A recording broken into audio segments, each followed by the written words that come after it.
Hello, everybody, and welcome to NFL Points, Picks, and Props.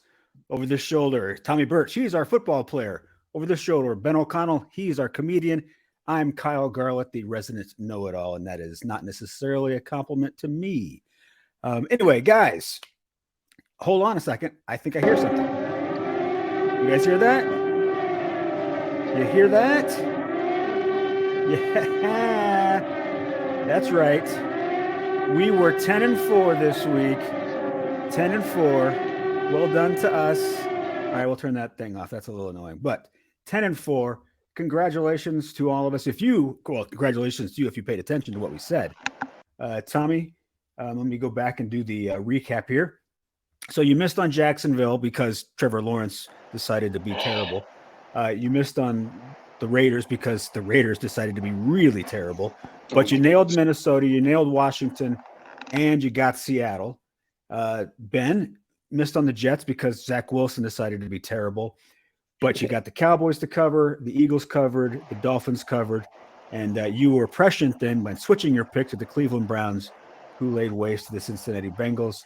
I missed on the Falcons. They failed to cover. They won, but they did not cover. But I got the Tennessee Titans, the San Francisco 49ers, and the Buffalo Bills. All told, 10-4. Well done, guys.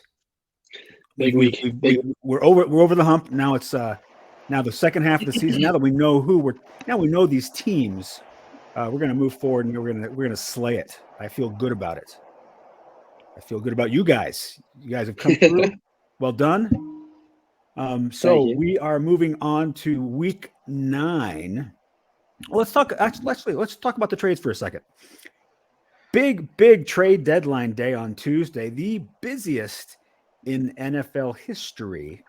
Now, obviously, I think still the biggest trade is the one that happened 10 days earlier when Christian McCaffrey went out to the San Francisco 49ers. Tommy, is McCaffrey looking okay in that 49ers offense? I couldn't tell against the Rams. Yeah, it's a little difficult to tell. He had a couple of yards. Definitely didn't get a triple crown or anything. Nothing special. Yeah, first guy since LaDainian Tomlinson to throw for a touchdown, catch a touchdown, and run for a touchdown. So 17 years after LT did it, our buddy CMC went for the trifecta. Awesome game for him. I wonder what the line was for the triple crown on him. Plus 100,000. How much money you made off of that? Yeah, no kidding. That's just starting luck. Listen, the 49ers are going to tank here at the end of the season. It's going to be beautiful. I mean, I would never root for it, Tom. I would never root for it. But, it's going to happen. Niners have now won 8 straight regular season games against the Rams. Pretty impressive domination there. So Ben, obviously, I don't know if you saw the quote from your GM buddy George Payton today. He said that even if the Denver Broncos were competing for a title, they still would have moved Bradley Chubb. Now, does he think that we're all idiots? Yes. Well, Melvin Gordon's still on the team, so maybe that could answer some of the questions. I'm not sure. This definitely feels like a bailout. It definitely does not seem like a move that we would be making if we were. No, if the Broncos were tied for first place and they still have 2 games against Patrick Mahomes, they still have Justin Herbert to play. They're not dumping their best pass rusher. That's just not how you do football. So I don't know if I get that Peyton doesn't want to say, "Hey, we're pulling the ripcord on the season," but none of us buy that, George. Tanking for Will Anderson. Interesting note, though, I saw a number of reactions to the Dolphins and how this puts the Dolphins, really into the Super Bowl conversation. All of the sports books left the Dolphins at exactly the same plus 3,000 to win the Super Bowl. They did not change one bit because of the trade for Bradley Chubb. Because really, the fact is that they're still the inferior team in the AFC East. If they're going to go to the Super Bowl World Series, it's going on right now. It's in my brain. If they're going to go to the Super Bowl, they have to go the wild card route. They're going to have to beat 2 really good Chiefs and Bills teams. Not going to happen. Doesn't matter. Bradley Chubb or no Bradley Chubb. I mean, and on the road, beat the Bills already. So they did beat the Bills already in a weird the Bills outgain them like 2.5 to 1. That's not happening again. And they'll be in Buffalo the next time. So. Oh yeah, no, that's wraps. That's game over. Yeah. Anyway, it was a fun week. It was fun Tuesday to watch all the trades. The Chiefs, really the only team in the AFC West that did anything noteworthy, but really Kadarius Toney's only going to probably be returning punts for the first couple of weeks. They had a couple of big punt fumbles, so just having somebody with actual experience, they shoved Sky Moore into that position. He didn't do it at all in college, and it showed. So it's nice to have somebody at least who can catch the punt. It's going to take Tony a while to get involved in the offense. I don't expect to see him much this first month. Anyway, all right, guys, we learned last week when we played our game that Tommy is a running back savant. He is pretty much Rain Man when it comes to yardage totals for all the running backs that have ever played in the history of the NFL. So tonight's game, that's so much. Maybe a slight exaggeration. Put a lot of expectations on me right now. But we do a game every week to decide who gets to go first, present their games, and then when we do our favorites, our top dogs, and our easy money lines, who gets to pick first. Tommy won last week because of his knowledge of NFL running back yardage totals. So we're just going to jump right into this game. I'll explain it to you as we go. Tommy, the first question is to you because this is an odd-numbered week. Back in 1977, Walter Payton ran for 275 yards in Week 10. What was the longest run that he had that day? I'm going to call it 68 yards. That is not correct. Ben, how does Terrell Davis spell his last name? Davis ? Question mark? That is correct. Now, okay, that's a joke. Well, that's not actually the game. Oh, I'm just screwing around with you, Tommy. I had to try. I put in an effort, you know. Can you believe I thought I was getting it wrong? I was so concerned. Yeah. It was a joke. Okay, we're actually going to play Know Your Nicknames. All right. So these are going to be player nicknames or grouping nicknames. For example, the Legion of Boom, the Seattle secondary. That would be a grouping nickname. But we also then have individual nicknames. We're going to start with individual nicknames. Okay. You guys know your NFL nicknames. Okay. All right. Well, so Tommy, you're still going first because this is an even or an odd number a week. All right. The first nickname, the Mad Bomber. No multiple choice? Bomber. No multiple choice. The Mad Bomber. So are these current players? No. Okay. All right. I don't know why, but it's just giving me like I've heard it once before, I think ever. But it's giving me like Brian Urlacher vibes, to be honest with you. Wrong! Yeah, that's what I expected. The Mad Bomber is Daryl LaMonica. He was a Bills quarterback and then got to start him with the Raiders. He actually led the Raiders to Super Bowl II. So, sorry, that was a little before your time. Classic. But he is. You watch old NFL films, you're going to see Daryl LaMonica. Okay, on to you, Ben. Concrete Charlie. Your nickname is Concrete Charlie. Give you a hint. His first name is Charlie. I'm going to go with the Charlie Douglas. You guessed wrong. Dead wrong. Concrete Charlie is Chuck Bednarik, the two-way stud for the Philadelphia Eagles, who played both linebacker and center. Okay, we'll find somebody a little more recent for you guys, since the 60s and 70s isn't your thing. Okay, so everybody knows the Megatron. I'm not giving you Megatron. You all know who he is. But Tommy, do you know who Minitron is? Minitron. All right, so this is my thought process, right? If Calvin Johnson is Megatron, has to be somebody more recent than Megatron, yet they are like a mini version of Megatron. So I'm going to go with Julio Jones based off of that. Wrong again. Minitron is Julian Edelman. So, how would I know that? I live in New England. That's so disappointing. All right, Ben, we're going to stay in that. We're going to stay there. We've got Megatron. We've got Minitron. Do you know who Mapletron is? Mapletron. Mapletron. I have a Have- feeling Tommy might know who Mapletron is based on his reaction. Is it Debo Samuel? Wrong! Do you know Tommy? No, I don't. I don't know why, but I immediately thought of Andrew Wiggins for some reason.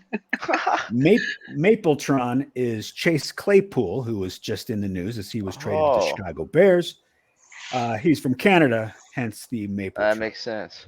I have an objection about my question. Julian Edelman's nickname is the Squirrel. Minitron is like his third nickname. All right. Nobody else is Minitron. He's Minitron. All right, that's fine. Yeah, you got that. Okay. I'm going to try to find somebody a little easier for you guys. Okay. This is going to be more than one person, Tommy. All right. WD-40. WD-40. Oh, wait. Because it's somebody with first initial W, last initial D, and then their number was 40. I don't know why I can't get a name in my head that starts with. Oh. I can't think of anything. I'm going to have to skip on this one, I guess. I've never had to skip a question before. Ben, do you know this one? I have no idea. That is Warwick Dunn and Mike Allstott. WD-40. Warwick Dunn and Mike Allstott for those very good Tampa Bay Buccaneers teams in the 90s. All right. The human joystick. This question is to you. This question is to you, Ben. The human joystick. The human joystick. This is going swimmingly so far, guys. All right. I don't know. I feel like there may be a couple, but I know for a fact that Tyreek Cohen at one point was called the human joystick because my roommate was a Bears fan and they told me that. But I don't know if this is the one that we're thinking of here. Can I steal this one because I know the answer? Well, let me let Wrong Ben know again. that he is incorrect, and then you can go ahead and steal the answer. It's Dante Hall, but also as of more recently, Isaiah that is McKenzie has been called the human Isaiah joystick. McKenzie is not. When you watch the two of those guys run, there's one person All right. who's the human But the joystick. Dante Hall highlights are ridiculous. That They man are, was they are. insane. I choose to not remember them. He did have a couple of pretty nice plays against the Broncos. Okay. Over to you, Tommy. The Kansas Comet. Kansas Comet. He's a Hall of Famer. Yeah, that doesn't help. Kansas Comet. All right, so this is good to go either way. It could be like that played in Kansas City or from Kansas. Hall of Famer. There's no way. I mean, maybe like Jamal Charles. I don't know. You guessed wrong. Dead wrong. Ben, do you know the Kansas Comet? The only person I could come up with is Barry Sanders, but I feel like that would be wrong. That is incorrect. It is Gale Sayers as the Kansas Comet. Oh, that makes so much more sense. We both had running backs though, so we're on the right track. He played his college football at the University of Kansas. Okay. That makes sense. We are killing this game. The Windy City Flyer. This is to you, Ben. Or no, who are we going to? Who's up? I think it's my turn. Yeah, it's Windy Windy City Flyer. Windy City, big part of it. Yeah. How about Walter Payton? The Windy City Flyer is Devin Hester. Oh, Okay. Who's coming up with these nicknames? Let me try one that's a little easier. So, Ben, the Fearsome Foursome. I don't need you to name all of the guys. You don't need to name all four of them, but just tell me who they are. can you audio clip that? I'm for some reason I'm saying the secondary the Ravens, but I feel like that's wrong. That is wrong. It is the Los Angeles Rams defensive line that had Rosie Greer, Merlin Olsen, Deacon Jones, and Lamar Lundy. Our youth This is is great. showing. This is Tommy. great. We're doing great right now. Okay. Tommy, who is Captain Comeback? Oh my lord. The OG captain comeback. The OG captain comeback. I don't know. Give me John Elway, I guess. I don't know. He's not the OG, but Roger Staubach is captain comeback. Okay, I really thought this was going to be a little simpler. You are the know-it-all after all. Ben, the Marx Brothers. Who are the Marx Brothers in football? Not Groucho. Not Groucho and Harpo. And I'm going to tell you, brothers. I have no They clue. played in the 1980s. They were teammates, both named Mark. Minnesota? It's Mark Clayton and Mark Duper, the wide receivers for Dan Marino. Oh, Lord have mercy. This is Tommy, great. Crazy Legs. Crazy Legs. Whose nickname is Crazy Legs? That's definitely an old guy. That's definitely an old guy for sure. That's an old people like nickname right there. Crazy Legs. That one could actually be Barry Sanders. Crazy Legs is Elroy. Crazy Legs Hirsch. Wow, this is just like Okay. All right. Tommy, have you ever heard of that player? Elroy I have Hirsch. never Yes, heard I've heard of Elroy, but I've not like. Okay. Makes me think of Leroy Jenkins. The Dome Patrol. Anybody who gets one right wins. The Dome Patrol. This sounds like a Oilers defense. Well, they played in a dome. They definitely did play in a dome. The Indianapolis. Saints defense. The Saints. Atlanta. Which part of their defense? The secondary. The linebacking. Linebackers. Saints linebackers. Ricky Jackson, Vaughn Johnson, Sam Mills, and Pat Swilling. They were one of the best linebacking cores. Certainly. I just said you guys are. I guess I'm old. Okay. I am running out of multiple choice. Okay, we'll do multiple choice. Pillsbury Throwboy. So we'll have. Let's see. I didn't make it. So Jamarcus Russell was one of your choices. We're gonna go with Dennis Gibson as one of your choices. Jared Lorenzen as one of your choices. And Bill Barnett as one of your choices. Pillsbury Throwboy. That's Jared Lorenzen, right? It is indeed Jared Lorenzen. Because he was a big boy. Good job. Because he was the hefty lefty, right? He was the hefty lefty. Also known as the hefty lefty, the abominable throw man, and the round mound of touchdown. All right, there we go. I got one. All right. That's good enough for me.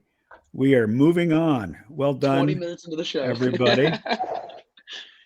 Okay, so if you're still with us after all of that, thank you.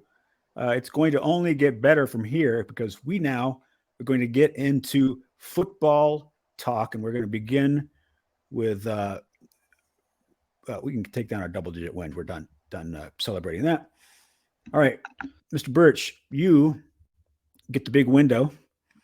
And we are going to start with your first game. All right, let's start it off really, disappointingly, I guess. The LA Rams are playing at Tampa Bay. This is a boring game as of what we've seen so far this year. I'm taking the Rams +3. These are probably the two most disappointing teams this year out of any NFL franchise.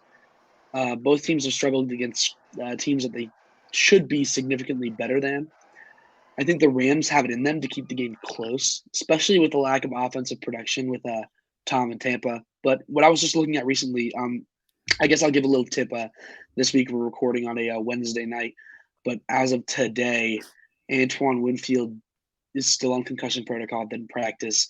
Russell Gage and Julio Jones were not practicing, and Mike Evans was limited. So that doesn't sound very promising for the Bucs offense this week. So I think the Rams are the best choice. Yeah, I agree with that. It's, we were just talking about how the 49ers just seem to have the Rams number. Certain teams have other teams' numbers. Since Todd Bowles came to Tampa in 2019, the Rams have played the Bucs 4 times. All 4 times they've gone over 400 total yards. The rest of the NFL has only gone over 400 yards against the Buccaneers 17% of the time. The Rams 100% of the time. They lost in 2019 because Jared Goff threw 3 interceptions, but they've won 3 straight games against the Buccaneers. The Rams, I think, not only do the Rams get 3 points in this, I think they win this outright because as troubled as they are, they do something well against the Buccaneers that the Bucs just can't handle, and I see the Rams doing it again. Yeah, I'm with you guys. I think that the Buccaneers are definitely on a downslide. They were favorites last week against the Ravens. I thought that was a little crazy. I don't think that the Rams are anything spectacular this year, but I do think that Tom Brady's his stuff going on in his personal life, I think that is taking a bigger toll than he'll ever admit, like more than any player will ever admit. Because when you're behind the podium on a press conference, you're a football player, you're talking about football, but it's impossible for big life things like that to not interfere with work, not interfere with how you're playing. I think we're seeing that right now. I like the Rams +3. But also, like, the pedestal that Tom is put on, it just makes it even more difficult because he probably has hundreds of thousands of people flooding him with hate and negative comments. So it's never going to help. This is the first 3-game losing streak he's suffered since 2002. So definitely an area that Tom is not used to being in. All right. Definitely nice in part job to on his that offensive line as well. Yeah. Oh, you know what? Yeah, let's talk about that. Sorry, one of the things about this game is with both these teams, the Rams have had injuries on their offensive line. Left tackle, they had a retirement, and then now Joe Noteboom's down. The Bucs have had multiple injuries in the interior of their offensive line. You play on the offensive line. When an offensive line loses its continuity, when all of a sudden you're plugging and playing in new faces, guys who are talented, but they're still not part of the cohesive unit, how does that affect the offense, and what can be done to overcome that? So my thought process here is that as much as the receivers and quarterback need to be in sync with timing and the steps and how long it takes them to get to the top of their routes, it's very similar to playing with an offensive line. The centers and the guards and the tackles need to be in sync. Like, communication is key, and like footwork, how fast you're getting off your double teams when you're going second level, all of that is reliant on the communication and the mesh you have with your teammates. And just plugging somebody in that hasn't been getting 1 reps all year, because that just doesn't really happen. It's usually, as far as I've seen, it's you either put in the ones group and then put in the twos group for offensive line. So if you plug a 2 in the ones, they haven't really played too much together, and it can definitely be detrimental, especially when they probably haven't run all of the same plays. They have a little bit more of a simplistic idea, and that's just an assumption, but it's very important. They're probably spending all their time in their meeting rooms talking to these guys, making sure that they're on the same page. Excellent. Thank you for that perspective. It's something that's plagued these two teams. Obviously, the Bengals went out and they spent their offseason trying to fix their offensive line. It's a hard thing to fix because it's more than just great players, like you talked about. It's guys who know each other, who are used to each other, who communicate well, and that probably only comes with reps. It's experience-based. All right. That's all it is. Yeah. Great. Excellent. Let's move on to your next game then. Oh, wow. An AFC East matchup over here. The two best teams as of right now in the AFC East. We have, well, not the best, but before Tua came back, we had the Buffalo Bills and the New York Jets. The Buffalo Bills minus 12.5 is quite easy for me. I mean, I'm probably always going to pick the Bills on the spread as long as they're not like minus 21. But with the Jets having a run this year, I mean, last week Zach Wilson just looked bad. He didn't look good. He didn't look like a starting caliber quarterback at sometimes. And Breece Hall being gone doesn't help either. There was a lot left to be desired. So the Buffalo Bills are a different caliber team, and they already take advantage of the Jets. They're going to take advantage of them even more with their missing pieces and lack of production. So give me the Bills minus 12.5. In January, Zach Wilson got to play the Bills for the first time in his career. He was 7 of 20 for 87 yards, and the Bills won that game by 17 points. This is a big spread, but it was a big spread last week, and they were going against Aaron Rodgers, and the Bills covered it. Big spread against Zach Wilson. I mean, I know the Jets defense is good, and maybe they can keep it close, but I can see Zach Wilson serving up a couple of tasty turnovers, really giving them short fields. And I like your pick there. I think Bills definitely cover. Yeah, I like the Bills to win by at least 20.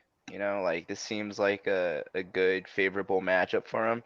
A big division win, which sneakily is kind of important because the Jets are really only a game behind the Bills, believe it or not, in that AFC East matchup. That's how tightly contested that division is, which I think is crazy to say. I don't think anyone saw that one coming. But yeah, no, this needs to be a statement win for the Bills. This is a game that they should win. This is a game that they need to win for the division. And yeah, I like them to get it done. All right, we're all on the Bills. On to your next game, please. This is a very fun game for me, surprisingly. The LA Chargers are going to Atlanta to play the Falcons, and I really like the Falcons +3. And I know this could be, on and off, like, oh, the Chargers are really productive on offense at times, but I'm a big Falcons guy this year, man. I mean, they've got a lot of talent that we didn't expect to see, and they battle in every game they've played so far. And Mike Williams and Keenan Allen, I checked the injury reports for this game too. They both did not practice. It's a lot easier on a secondary, especially one that's had a little bit of trouble this year, to manage big throw plays when the only starting guy that's, as of right now, going to be playing in that game is Josh Palmer. And Cordarrelle Patterson was back at practice. I don't know what that means for this weekend, but it does. It's a little skepticism here, but if he plays, it's going to be limited reps, but Cordarrelle Patterson in minimal reps is still going to be quite productive. And even with his unsure status this Sunday, gives me a little bit of hope, and I really like the Falcons +3. Yeah, I don't think Patterson's going to play. I think it's just the opening of his 21-day window where he's back off the IR. But it definitely it speaks well to the Falcons in a couple of weeks, and they've been running the ball well even with him out. In fact, that's one of the reasons why I agree with you on this one. The Falcons are fifth in the league in yards rushing per game. The Los Angeles Chargers are 27th in defending the run. I think that this is going to be one of those typical Falcons games right now that we've seen this year where Mariota maybe throws the ball 14 or 15 times. They run the ball 35 times. And they're going to control the ground. They're going to control the clock. They're going to control the game. And it's going to get frustrating for a Chargers team that continues to disappoint. And like you said, they don't have anybody at wide receiver right now that's healthy. So I can see at home, I like the Falcons. They're a first-place team. Come on, they're first-place Falcons.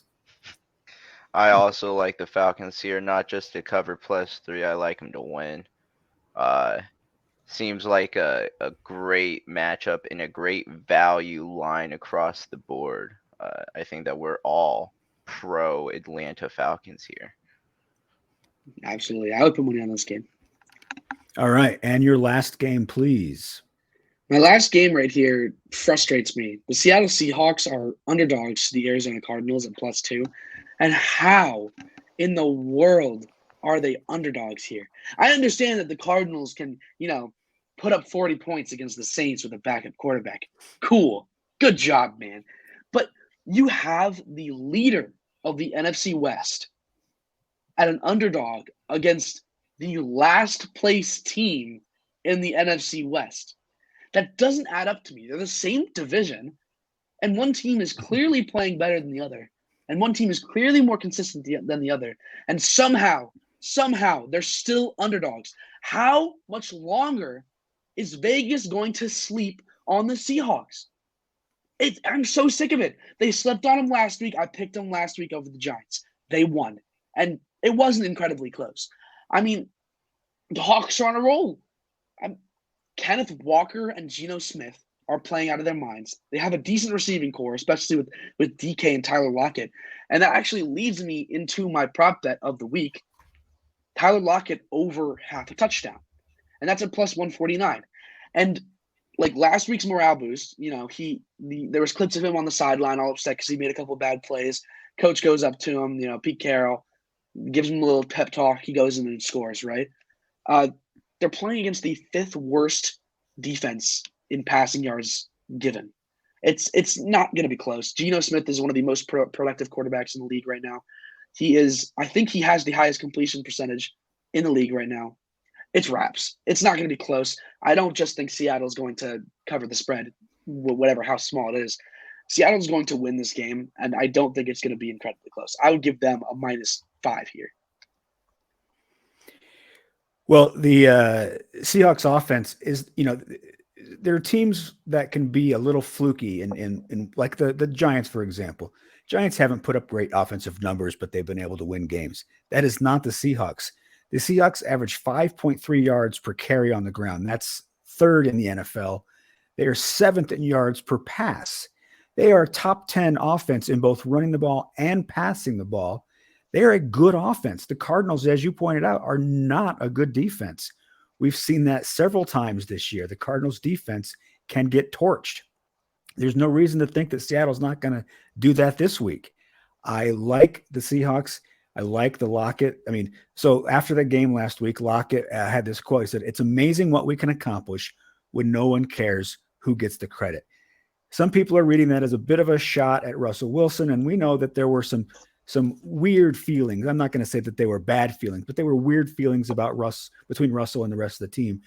But right now, this team is playing like a team.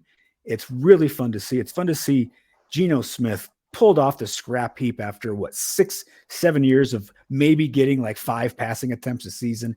This guy he's the comeback player of the decade, and it's fun to watch. And I like the Seahawks just like you do.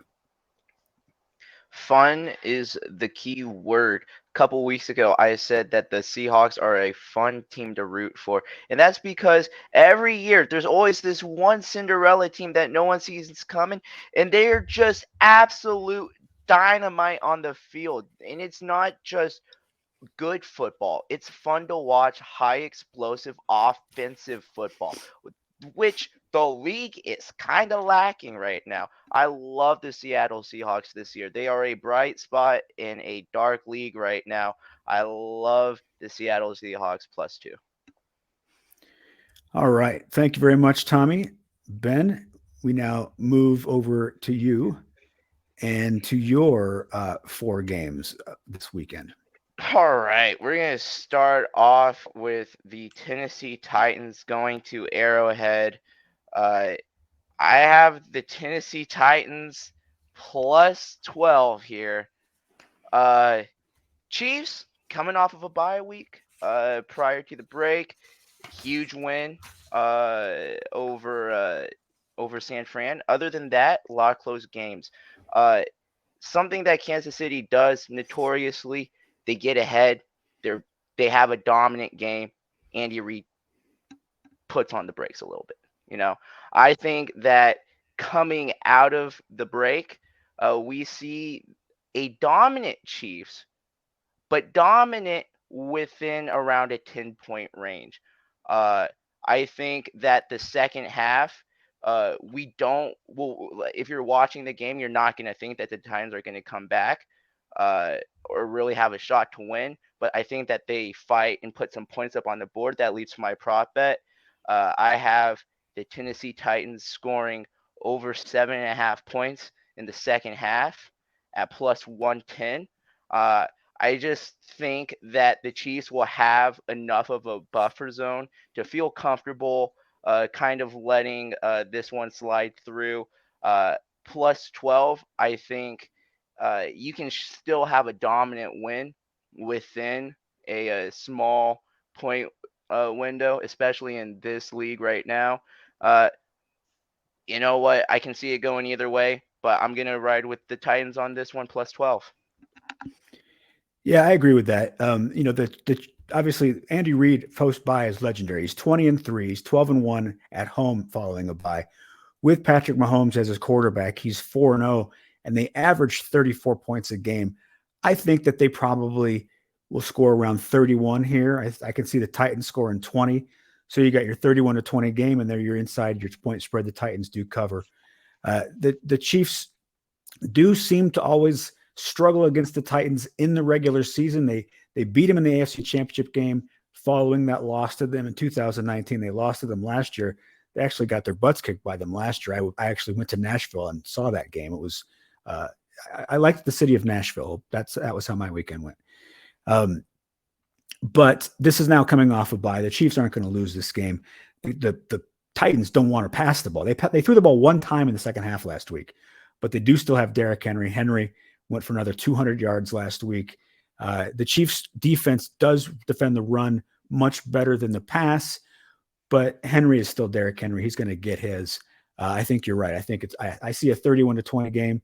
I can definitely see the Titans covering the spread.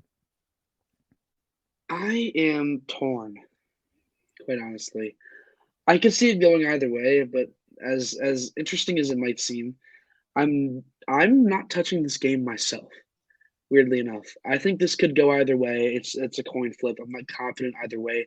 And the Chiefs are second in rush defense right now statistically. They've given up the second least amount of yards. The only team ahead of them is the Titans in first. But that still doesn't. It's King Henry. Shit happens. So I think that the Chiefs obviously win this game. There's no debate about that. But I guess I'm not touching this one. But I guess if I had to pick, I would probably roll with you guys with Tennessee at +12. But who knows?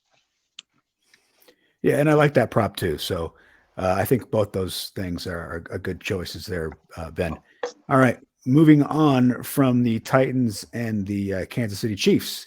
Your next game, please. This is a line that has me feeling a certain kind of way. Let's go to Minnesota at Washington. I'm going to take the Vikings at -3.5.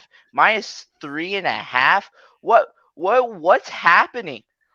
Did we not see what's going on with this Vikings team? They are a good team, and I can tell you why they are a good team. Because it's not prime time and it's not the playoffs. They're not the only team playing. There's not all eyes on them. They're a great team in those circumstances. They killed the freaking Cardinals, the Commanders. Dalvin Cook, Adam Thielen, Justin Jefferson, and non-prime time Kirk Cousins. What more do you need? TJ Hawkinson. TJ Hawkinson. What do you need? I really think that the Vikings going to Washington just blow the smokes off of a team as they're on their way out to the folding table on the lawn or in the yard sale. Commanders are on the way out. I like the Vikings -3.5. Now, Daniel Snyder did say today that he would explore all options, including selling the team. That's got to be a lift for everybody in this organization. The idea that they might be able to rid themselves of the anchor that is Daniel Snyder's got to feel really good. Maybe they get a lift. But yeah, no, I like the weapons of the Vikings too much. Obviously, Terry McLaurin is a stud. Boy, and he came within like a foot of you winning your prop last week, Tommy. That really killed me. He gets tackled there right at the 6-inch line. If Taylor Heineke threw that ball an extra yard downfield, my prop would have hit. But he had to underthrow it. Whatever. But the fact is that they needed that miracle catch. I mean, he's going against Stephon Gilmore, and he rips the ball out of his hands. That's a great play. But without that play, the Commanders lose that game. The Commanders are not a good team. They're not going anywhere. And yeah, the Vikings are running away with the NFC North. It's not even close right now. They've got, they've already got the win in hand against the Packers. They're 6-1 now? Am I 6-1, 6-2? What are they? They're fantastic. And I think they take this game pretty easily. Come on, guys. -3.5. Like what? I'd like to read the minds of Vegas right now and see what the hell is going on up there, because -3.5 is absurd. The Minnesota Vikings are absolutely and without a doubt the most dominant one of the most dominant offensive teams in the league right now. And you're playing against a Commanders team that can barely string together wins against the Colts. What are we talking about here? What's going on here? I mean, we got Taylor Heineke at quarterback. I got faith in him, but only against teams that he actually has competition beating. This isn't close. I'm laughing while I'm saying this because it's so funny to me. Minnesota Vikings, give me -7. Maybe even no, actually, give me -10 on this. I'm taking it. Yeah, I'm looking at the Vikings wins right now. The only game that they won that was within this was beating New Orleans 28-25. All of their other wins were well outside of 3.5 points. They beat the Cardinals by 8. Last game they beat the Vikings by 8, and they're the second 2 games ago. They're playing good football, and they should be able to handle the Commanders. Yeah. All right. Feels great. That is the end of Commanders talk until Daniel Snyder sells the team. Fingers crossed. Moving on. Right? Moving on. Next game. I got Miami traveling to Chicago to take on the Chicago Bears. Bradley Chubb watched his former teammate, Von Miller, get traded from the desolate desert of Denver out to a team with hope at making a run to the championship. And he watched his former teammate do it. Bradley Chubb sitting there thinking, oh my goodness, it's my time now. And who's a better target than Justin Fields? He doesn't have anyone protecting him. So this is a free payday for Bradley Chubb to say, come on, squaddo, jump on my back and let me carry you to the promised land. Let's go. Listen, Big Dolphins fan over here. Dallas absolutely exposed Chicago's defense with an offense that has been questionable this season. So I think big statement win for the Dolphins. It should be a statement win against the Bears. I think that Justin Fields gets very scared, gets hit a lot, and Miami Dolphins -5. Well, you got Tyreek Hill, who's on pace for over 2,000 yards. Jalen Waddle is on pace for over 1,500 yards. Right now, they have more yards than any wide receiving duo in the history of the NFL after 8 weeks. But I think the real key to this game and why the Dolphins are going to win is Raheem Mostert. So the Bears give up 156 yards rushing per game, which is 31st in the league. And that was with Roquan Smith. Roquan Smith, their best defensive player, is now off the team. He's in Baltimore. So what kind of game is Mostert going to get? I mean, they've also they just traded Chase Edmonds too. So Mostert's going to get a few more carries until Jeff Wilson gets integrated. So I'm going to guess I'm looking at about 20 carries out of Mostert. I'm going to get 125 to 130 yards. I think not only is the Dolphins a good play, but if you've got a good prop on Mostert going over yards, getting in the end zone, I would look for that as well. I like him against this Bears defense, which, as you said, Tony Pollard was gashing them all over the place last week. This defense is not good. They got worse at the trade deadline. Go Dolphins. They're going to roll. I gotta say that I think that the Jeff Wilson trade is actually going to have a little bit of an effect on this game. I think that this Dolphins team racks up a combined over 200 rushing yards. Now I know that's a lot, but I think that we're going to give Mostert an incredible amount of carries this week. But once they start putting on the points, they're going to start putting Jeff Wilson in there to see how he feels in the offense. Tua every once in a while can get out of the pocket and get a couple yards rushing too. He's no stranger to athleticism and getting up the field. This is going to be a ground and pound game for Miami. But one thing I am a little worried about is the receiving game, because historically, throughout this season, star wide receivers haven't had 100-yard games against Chicago. But I don't see Tyreek having 150 yards like he does. I think he has more of an 85-yard performance, but it's going to be evenly spread throughout the offense, and the other receivers are going to get some more touches. But in the end, it's really going to be down to the rushing attack, and it's not going to be close. The -5 is also pretty lenient here. All right. That is the end of Bears talk. On to your Thank next game, please. God. I'm going to talk about Baltimore at New Orleans. Ravens are favored by 2.5 points. And you know what? I like the Ravens. One thing I have found rather interesting about Lamar Jackson is that when he plays well and there's a lot of hype around the Ravens, we are very quick to praise him. And yet we are very quick to take that praise away the second he doesn't play up to what we believe the golden standard of his play is. I think that when you holistically look at this Ravens team, they've been playing close games. They've been giving up leads. Like they are having trouble protecting leads that they get. Uh, but they're still a good team. They're 5-3. Uh, I I like them over a Saints team that may look a little inflated over last week because I'm still not sold on the Raiders. I'm sorry, they haven't won on the road. They haven't shown good road performances. That was honestly quite expected. I thought what happened last week. So the Ravens were also underdogs going into Tampa Thursday night last week. I think that people in the lines are a little low on the Ravens compared to where they actually are. Holistically, I really like the Ravens in this one to win by at least 3. I think that that's very doable. And if the Ravens are to meet the expectations that they have set for themselves, they need to win by at least 2.5. So I'm going to go in a different direction here.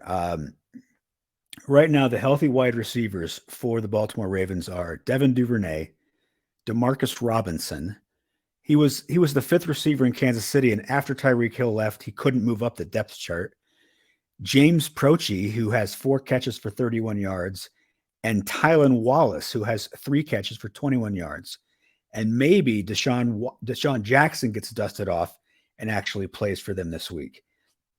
Deshaun Jackson, who hasn't played since last year, and in fact, in the last 18 months, he's been released by 3 different teams, all teams who need wide receivers, but they all determined that Deshaun Jackson was not the guy for them.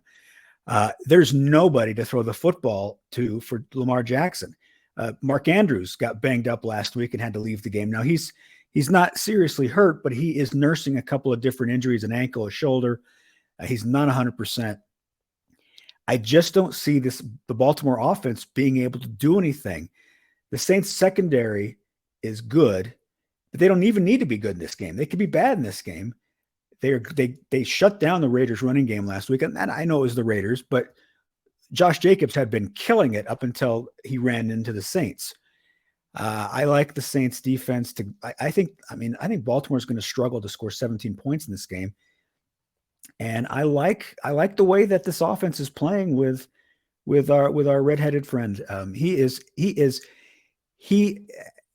had that game against the Cardinals where he kind of looked like Jameis Winston, where he threw all those interceptions. But this Saints offense is solid. I really, at home too. I think that they, I didn't trust them last week, and I went with the Raiders, and I even said bad things about Dennis Allen. I apologize to Dennis Allen. I think that he is going to outcoach John Harbaugh here, partly because just John Harbaugh doesn't have the horses right now. They have nobody at wide receiver, and that's going to kill them in this game. I like the Saints to win this. I'm actually going to stick with Ben on this one, and it's not because of the receiving core, because the whole thing we could talk about Demarcus Robinson not moving up the depth chart. Rashad Bateman is out, but the receiving core with Rashad Bateman that was their receiving core. Rashad Bateman was the one guy. What we need to talk about more is the running backs, because I think that, well, first of all, the Ravens offensive line is quite good. They're playing very well at the moment. And their rushing game and their running backs out of the backfield, just catching passes, it's pretty darn good. I mean, Gus Edwards, then you got Kenyon Drake, then you got Justice Hill, and then all the way at number 4 on the depth chart, you have Mike Davis. Mike Davis could very much be a 2 or a 3 on many other teams in this league, and you have him at the number 4. if worse comes to worse, you put one of them in the slot. They'll catch a pass. I mean, I think that I understand that the Saints have a good defense, whatever, but it's not even a 1-2 punch or a 1-2-3 punch. Mike Davis doesn't really see the field, but if they need be, it's a 1-2-3-4 punch. I really like the Ravens here. You should listen to Tommy. He knows his things about running backs. Yes, he does. All right. Thank you very much, Ben. That is the end of the Ravens and the Saints. Moving on to my 4 games now. And I really not quite sure how to feel about this game. So I decided to take a flyer on those Carolina Panthers.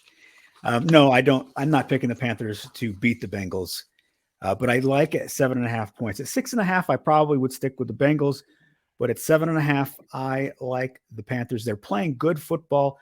Whatever happened by getting rid of Matt Rule, Steve Wilkes has got this team playing hard. They're playing solid football.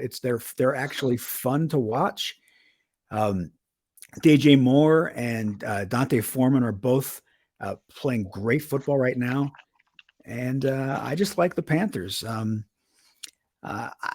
Look, am I going to put money down on the Panthers? No.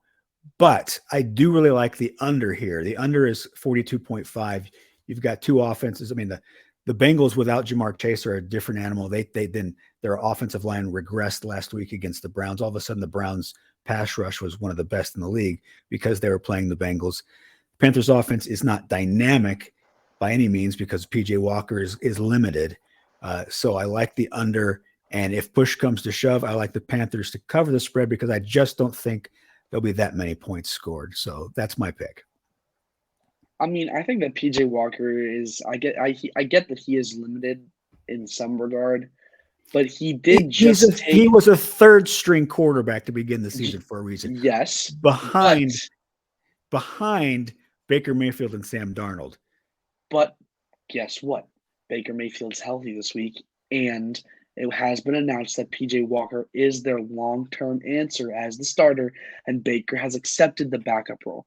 So they've clearly seen that PJ Walker is playing better than Baker Mayfield. No doubt. They're playing good football, and he's playing good football, but he's limited. I understand that he's limited, but he is making throws, and we cannot argue this. He is making throws that neither of those 2 quarterbacks that were ahead of him, Sam Darnold and Mr. Baker Mayfield, were making. He has some incredible plays, and he is the firepower, and I guess he is what the fans need. The fans need PJ Walker in Carolina. And you know what? I actually like this plus 7.5 a lot. And I think with, Brian Burns is going to have a good game. I think that this could actually, you said you don't know if you'd pick it at plus 6.5.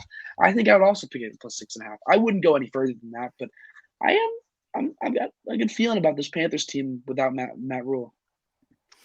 Well, the Panthers are like the epitome of 2022 football. You've got an undrafted XFL guy who's starting over a former number 1 overall pick and a number 3 overall pick. If that's not this season in a nutshell, it's just bizarre. I'm sorry, Tommy. I just gotta say something off it. Listen, the Broncos fans needed Tim Tebow. That didn't make him good. Listen, that didn't. And Kyle Orton and Tim Tebow becoming better than Kyle Orton didn't make Kyle Orton good or Tebow good either. It's the same thing. This says more about Sam Darnold and Baker Mayfield than it does PJ Walker, because regardless, I don't think PJ Walker will be the quarterback in Carolina next season. They're going to be looking for a new option. They're going to be looking for alternatives. And it's because he is a great starting quarterback if you are in the bottom 20, like the bottom 5 teams of the league. Like he's a patch for the flat tire. He's exciting, he's great, and he can win you games and he can ball out. I'm not going to take that from him, but I don't think that he's a long-term solution, and I don't think that Sam Darnold nor Baker Mayfield are a long-term solution either. With that being said, though, isn't it exciting to watch? I do like the Carolina Panthers plus 7.5 too. You know what? Yeah, obviously I'm hyping up PJ Walker a little bit. I love the XFL guys, but I still did say, I do think that the Cincinnati Bengals are going to win this game. But what I do like to think back on is that Baker Mayfield played fairly well, not incredible, but fairly well with the Browns. And the Browns were built for success. If you gave them an elite quarterback, that was a Super Bowl contending team. And Baker Mayfield just wasn't a Super Bowl contending quarterback. He goes to Carolina. He struggles, heavily struggles.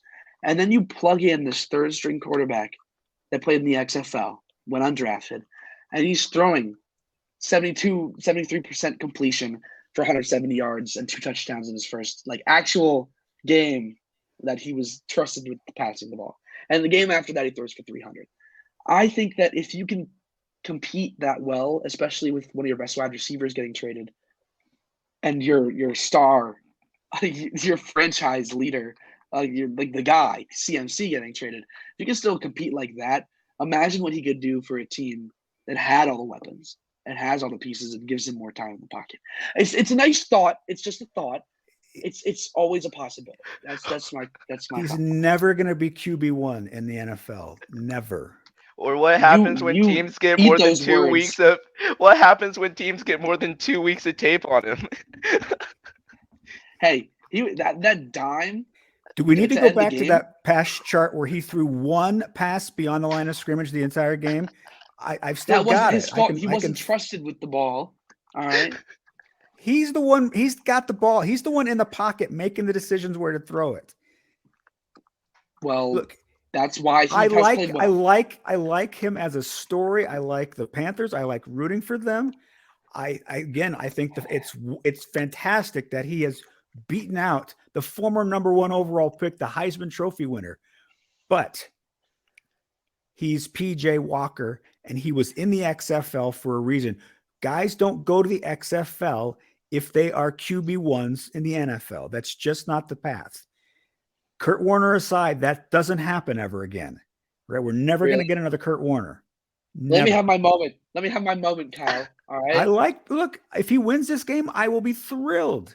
But it doesn't mean that he's suddenly going to have a bidding war for him in this offseason. He's going to outperform Joe Burrow on Sunday. Watch. Mind your words. You're going to eat that. I'm going to clip this and put it on TikTok. Hey, you had mentioned the Browns and the how they were built, but they just didn't have a great quarterback. I don't know if you saw the overreaction of their win over the Bengals, but now all of a sudden they are the third best team in the AFC. People are predicting them to have 11 wins. They announced today that Deshaun Watson will actually begin play as soon as he's eligible. So December 4th, he's going to start. And everybody now assumes that these Browns are going to be this Super Bowl contending team. Did anybody watch Deshaun Watson in the preseason? He looked like he hadn't played football for it ever. It's been, by the time he gets out, it's going to be 2 years since he's played any football. I think the assumptions that people are making about the Browns, because they did look great against the Bengals, but the Bengals laid an egg against the Steelers too. Let's not get overexcited about this Cleveland Browns, for goodness sakes. I'd like to clarify on my statement at that point. When I was talking about Baker Mayfield, I was talking about how the team around him was built. Oh yeah. They just needed that. So you're saying this team's not going to do. This team is not going to be an 11-1 team. I'm sorry. No. No, I agree with you. They were a playoff team. They beat the Steelers in the playoffs. They played the Chiefs within 2 points at Arrowhead in the playoffs. Yes. But they had Baker Mayfield, which held them back. There's this assumption now that Deshaun Watson puts them in the stratosphere, and we have no idea what Watson's going to be like when he gets onto the field. We just haven't seen him in forever, except we did see him in the preseason, and he did not look good. So anyway, PJ Walker, and it'll save the day. Yeah, it's the trade. Sadly, the trade deadline is passed. They could have traded for him earlier this week. All right, moving on from the Carolina Panthers. I now again Tommy's. I know Tommy is in love with the backup quarterbacks. Sam Ehlinger looked okay in his first start. He did have a bad fumble, but didn't throw any interceptions. Kept the Colts in the game. In fact, they were primed to win the game until their defense gave up that long pass play at the end of the game there. But this is Bill Belichick, and Bill Belichick destroys young quarterbacks. Now, Belichick's got some quarterback problems of his own. Mac Jones returns to New England for the first time since the fan base called for his benching. So we'll see how that goes.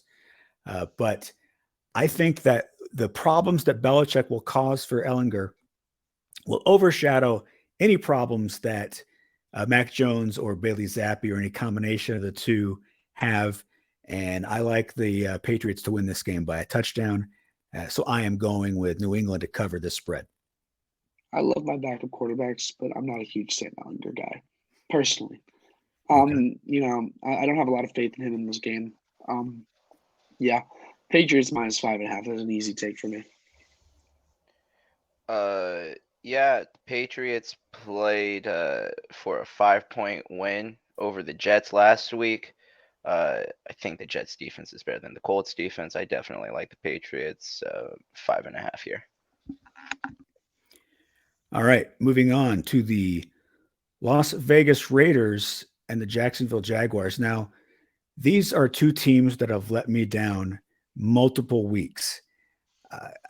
Just as soon as the Jaguars look like they're going to be a contender, they suddenly look like the Jaguars from last year. In fact, this was the quote from Trevor Lawrence after week 3. "You can't deny that we are a really good team." Denied, Trevor. Denied. And in fact, one of the reasons they're not a really good team is because of you, Trevor. The decisions that he makes are Zach Wilson-like at times. That interception that he threw in the end zone was abysmal. And then the interception that he threw right there at the end of the game. Now I know it's 2 minutes and you're hurrying things, but you can't throw the pick on the very first play of your 2-minute offense and kill any chance that you have to come back. 3 turnovers against the Broncos in London.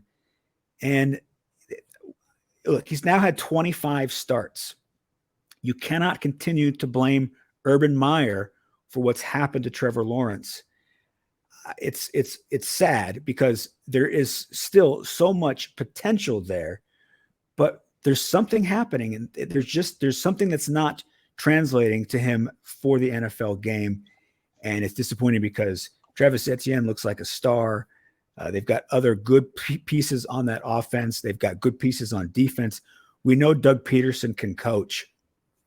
Trevor is holding this team back. Now, the Raiders, of course, did just look like the worst team in the NFL. They did not get across the 50-yard line until there were 3 minutes left in the game.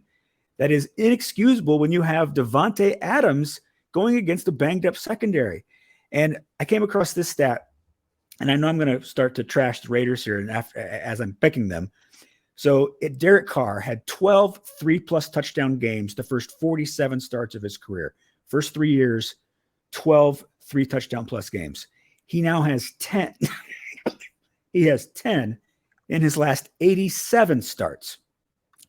Something has happened from 2017 on. Derek Carr was on this trajectory to be a good NFL quarterback, and now he has become this middling NFL quarterback that keeps his team behind.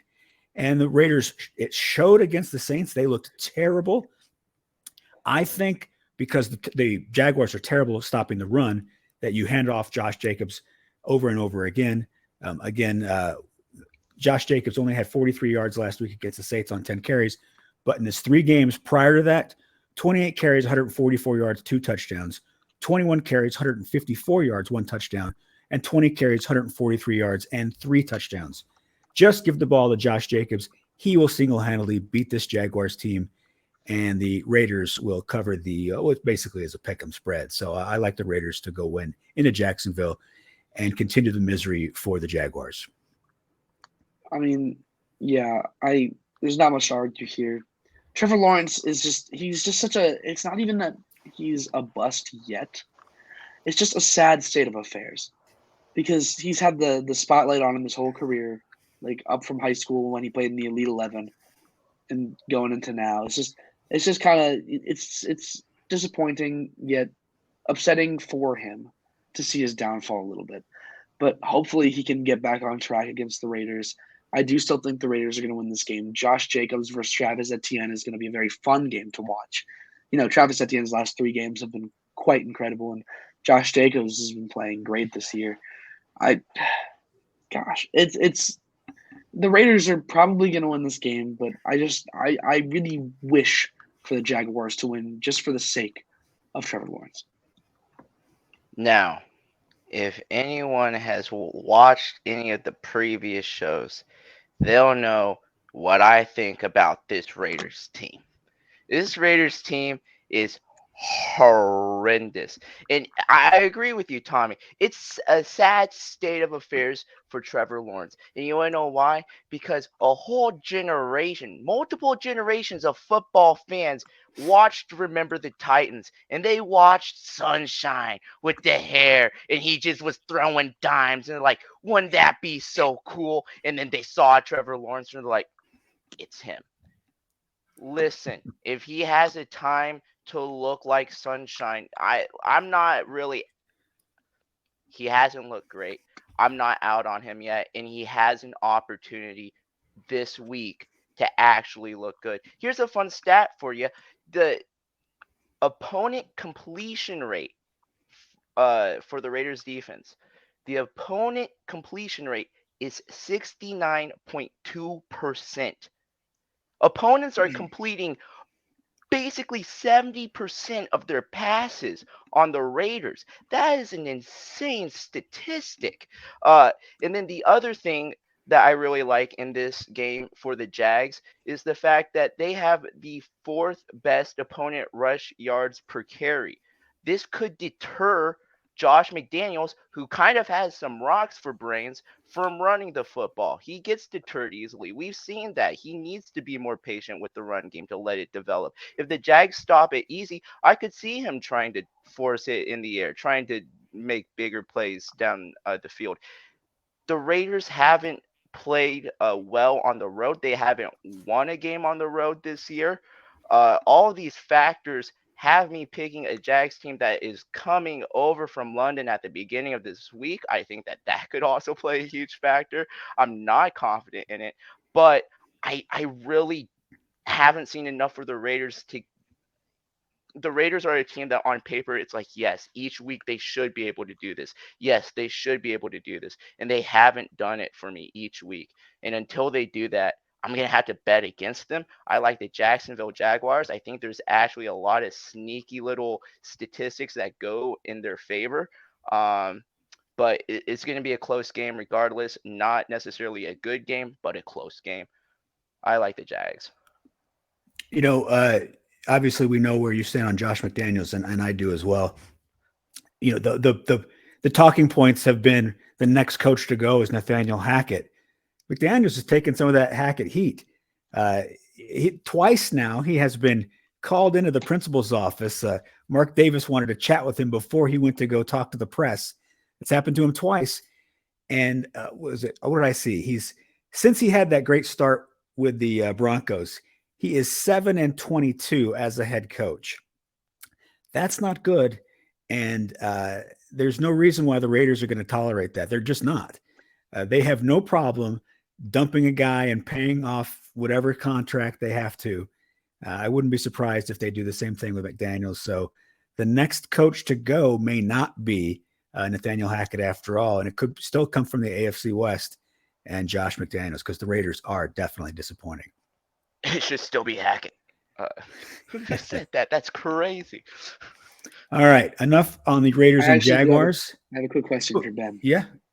Would you rather have Nathaniel Hackett or Josh McDaniels coaching your team at this moment? I would rather have Nathaniel Hackett because he has not cheated yet. Emphasis on yet. We'll see how desperate he gets this year, but he hasn't been caught yet like Josh. So, all right, final game of the weekend. The Green Bay Packers at the Detroit Lions. Now, again, another one of these games where neither one of these teams deserve to win this game. Somebody will. And it's probably going to be the Green Bay Packers because that Lions defense is awful. Let me show you the Lions defense here. So we'll drop this graphic.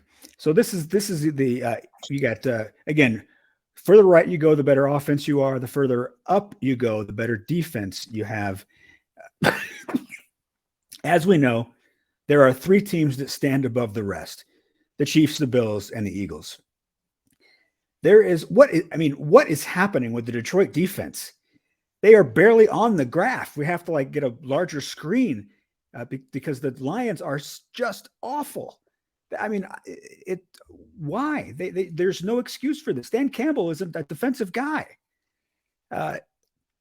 See, they're 30th against the run, giving up 154 yards per game. They're 29th in sack percentage. That they're averaging less than 1.5 sacks per game. There's nothing good happening on that defense. Now, the Packers are garbage, but the Packers are still better than they're better than the Detroit Lions, if nothing else, because they have Aaron Rodgers. Even though he's not having a great season, he's not Jared Goff. And if you're looking for a get right game, this is it. Now, don't even mess around with your wide receivers. Just give the ball to Aaron Jones and A.J. Dillon and let those two of them just tear apart this this Lions defense. And at 3.5 points, this is actually my prop of the week.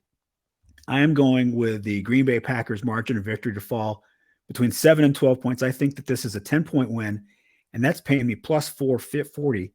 Wow. I like this as a 30-20 game.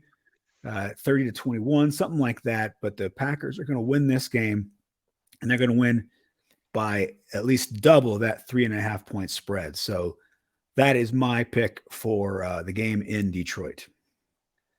This one, yeah. I mean, Detroit's defense, I think that they statistically, at least on paper, have improved just slightly since about the fourth week of games that we've They're seen. terrible. Look at that. Look at that again. They're terrible. They are very bad. They are very bad. I understand that's not paper. That's whatever computer screens are made out of. But it's awful. They're awful. So I do remember at one point they were last in the league in passing yards allowed and rushing yards allowed.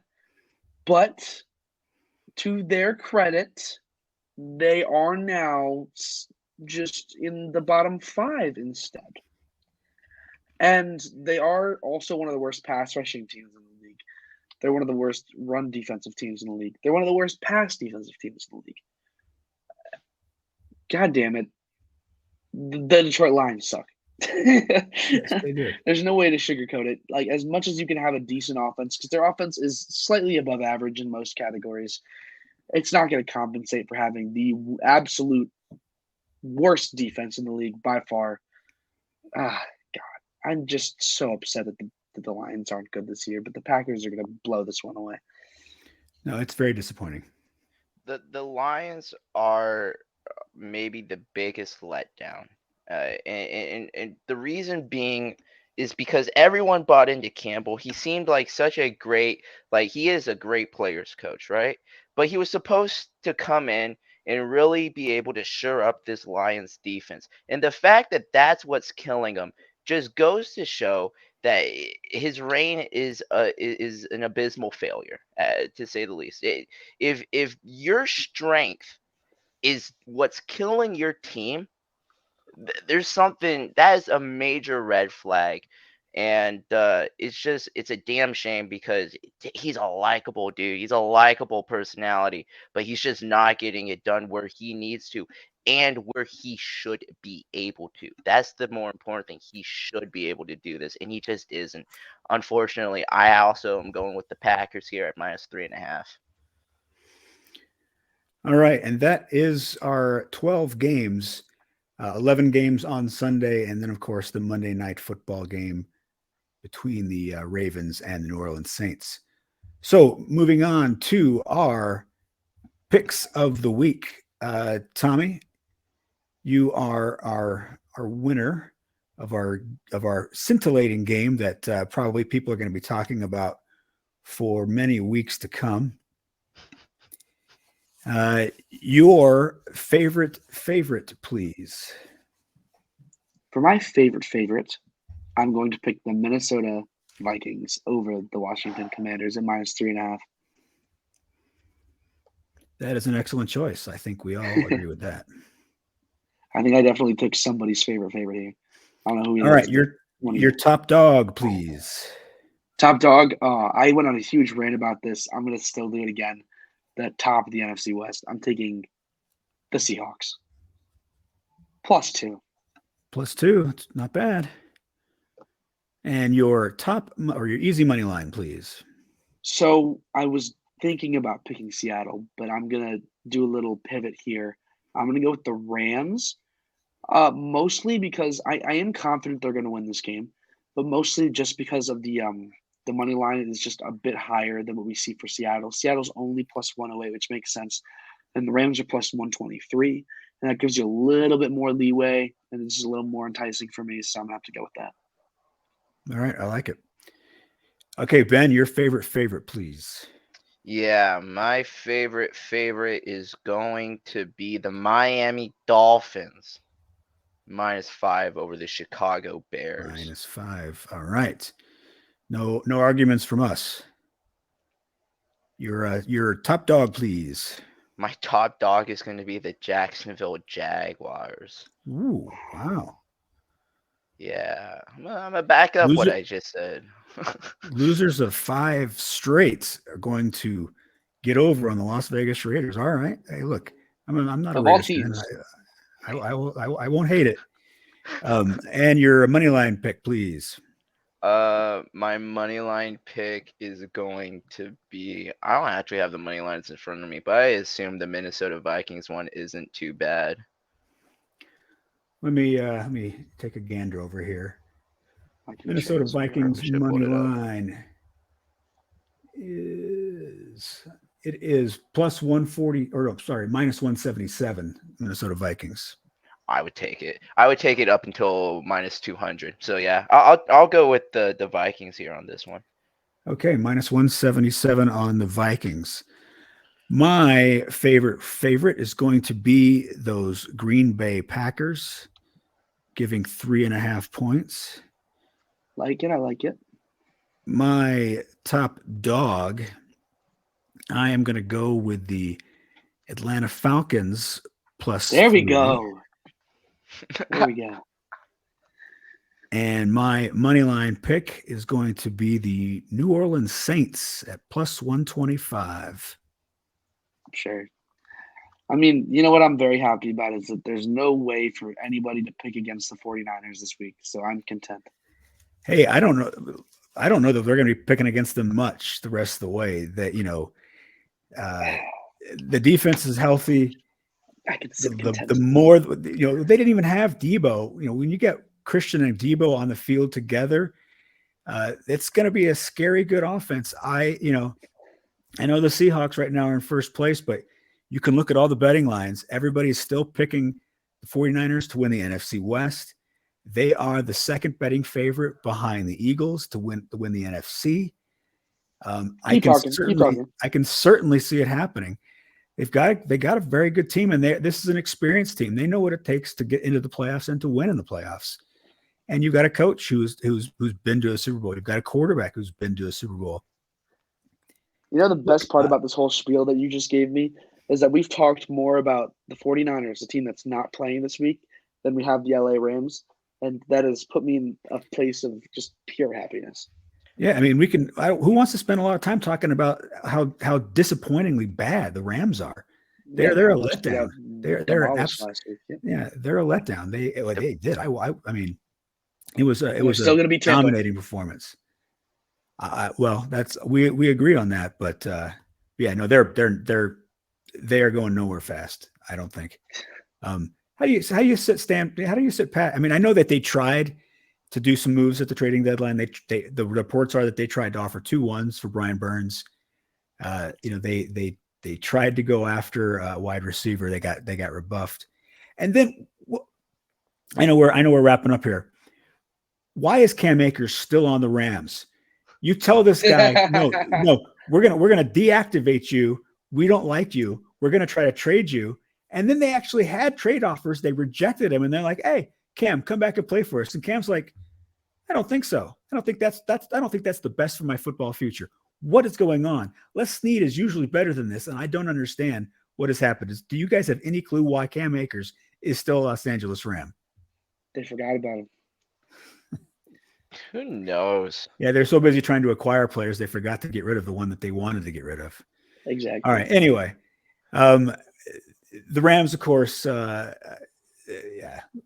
it's who cares? The Rams have been a disappointment. And what we care about is you guys taking our advice and going and making the most out of your bets this week. We were 10-4 last week. That can't be oversold. And we've got some pretty good information here for you. Run with it. We really appreciate you tuning in. You can see there on the screen, for those of you who are listening and not watching, follow us on Twitter or TikTok or both at NFL_PPP. We would appreciate a follow, appreciate a like. Make sure you tell your friends about us. But don't give them all of the secrets, because you're the one who wants to make all the money. And we really appreciate it. On behalf of our sponsors at USA Wager, thank you to them. We are part of the Noob Sports 2.0 network.